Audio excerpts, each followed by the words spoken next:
Joining me is Laurel D'Andrea, and you have quite a tale to tell about something that happened to you about a year ago. In a nutshell, what happened? Well, it was September 9th, and I was driving up Glenmore Road going to pick up my son's fiance to take her shopping, and I was driving, talking on my Bluetooth, and my girlfriend was talking, and all of a sudden I was responding to her, and I could see the words, but that's not what was coming out of my mouth. And so I said to her, "Help me," and at first she didn't understand what I meant, and then I said it again, and then she could hear me slurring my words. So she told me to pull over, and I pulled over, and then I panicked, and I disconnected from her on the phone. And then I tried to call my son on my Bluetooth, and unfortunately, because of the slurring, it wouldn't recognize my voice. So again, I got anxious, and I found his number on the directory, and I called him, and when they answer, they're like, "Hey, where are you?" And I'm like, "Help me." And they're like, "What's wrong?" And then I couldn't tell them because I didn't know what was wrong. And then I couldn't tell them where I was, and so they're, just screaming, "Where are you? Where are you?" And fortunately for me, I was sitting in my car, and I looked in my rear view mirror, and I saw two guys on pedal bikes come up the road. And I thought, well, I have to try. And so I unrolled my window, and I don't know how loud I said it, but I just said, "Help me." And they went by my car, and at first I didn't think they heard me. And then I saw the guy put on his brake, and he circled back, and he looked in the window at me, and he could see my face had drooped, and he said, "I'm first aid trained, let me help you."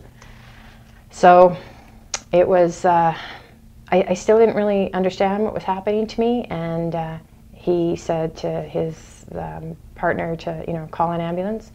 And then I kept saying, my son," and he's like, "Well, I don't know your son." And then I pointed to the phone, and he could hear my son and his girlfriend, screaming into the phone. So he told him where I was, and then we were waiting for the ambulance, and he was just being very reassuring and helping me and getting me to take deep breaths. And then I saw my son come flying down the road, and as soon as I saw my son, I got very emotional, and I started to cry. And then when my son and his fiance got to the car, I just kept saying that I was sorry. And the guys on the bike didn't know why I was sorry, but unfortunately my ex-husband passed away 2 months prior to that, suddenly, and it was a devastating shock to our whole family. And so that's all I could think about was my kids and what they've just been through. And I didn't really know what was happening to me, so it was scary. And what had happened was you had suffered a stroke. Yeah. The ambulance came, and when we got in the ambulance, Jessica, my son's fiance, was in the car with me, and the ambulance driver said to her, "Is her face usually symmetrical?" And she said, "Yeah." And he said to the driver, "Hit the lights." So they were pretty sure at that point that I was having a stroke.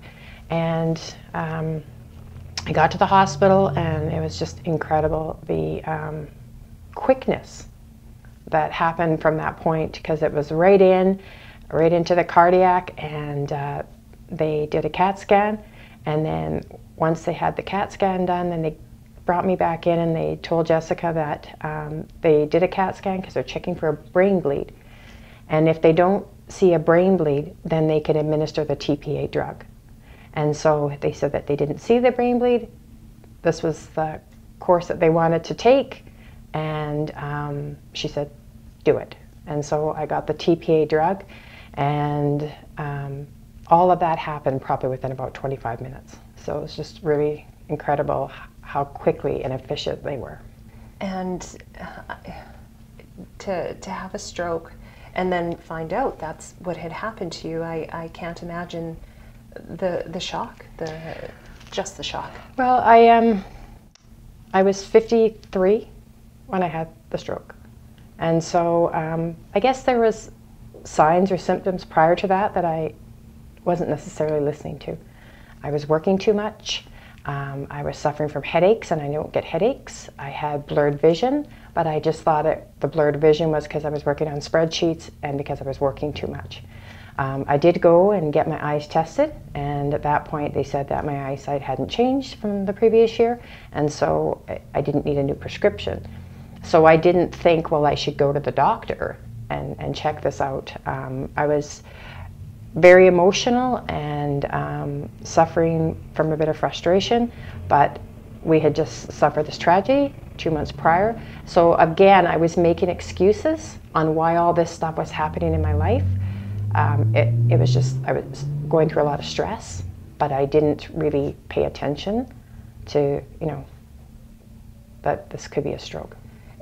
And I think you're quite fortunate in that outwardly, I don't think anybody would ever guess it. No, and heart and stroke have great support groups. And I actually went to a support group, and when I first went, I had a bit of a chip on my shoulder. I'm 53 years old, and I can walk, and I can talk, and I don't need to be here.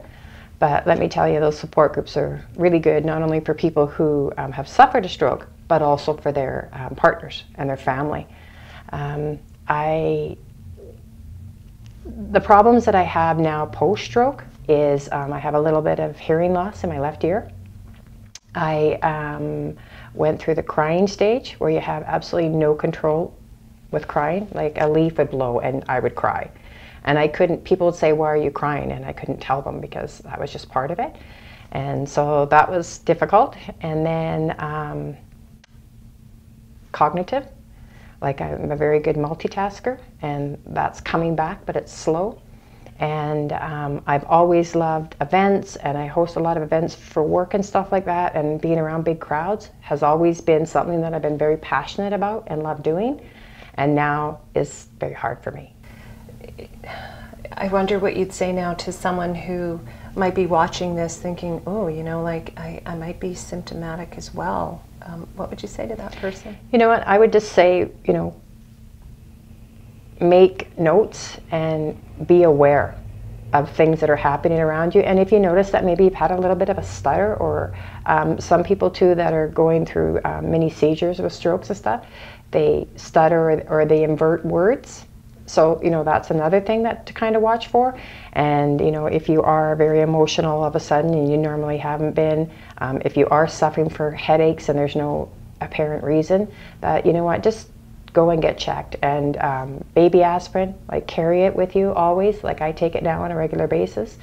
I don't have high blood pressure. I don't have high cholesterol. The neurologist figures it's genetic.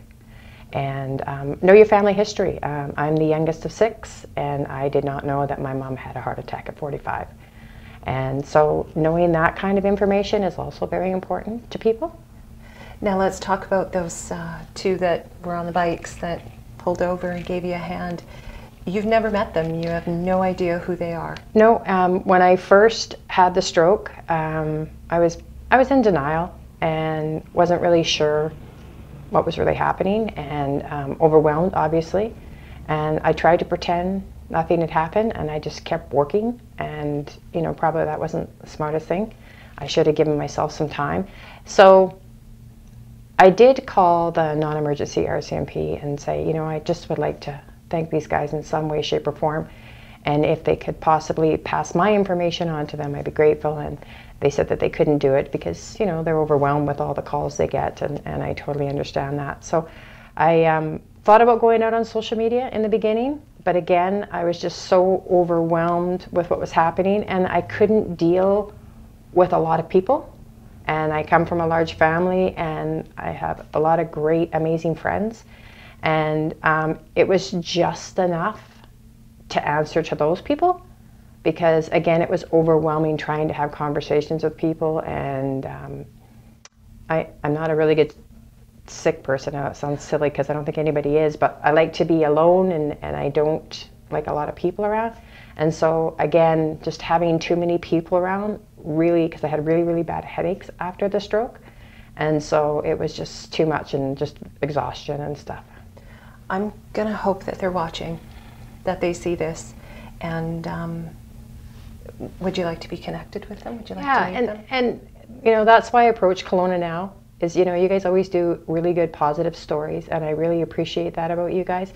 And I just want to say thank you. And I have no idea if they'll ever see this, or hopefully through connection somebody will see it and they'll, you know, hear the story and they'll come forward, because I would really like to meet them and say thank you.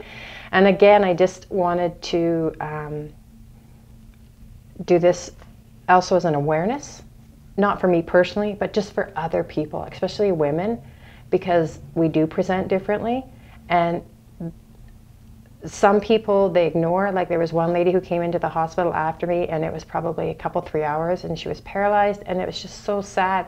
And if somebody maybe had recognized the symptoms, she might have been able to get the TPA drug, because I believe the window is about 3 hours for the TPA drug for it to be effective. Will I ever be me again? No. But I tell people that I don't necessarily want to be that person again, because obviously I was doing some things wrong in my life, work-wise, and just going too hard.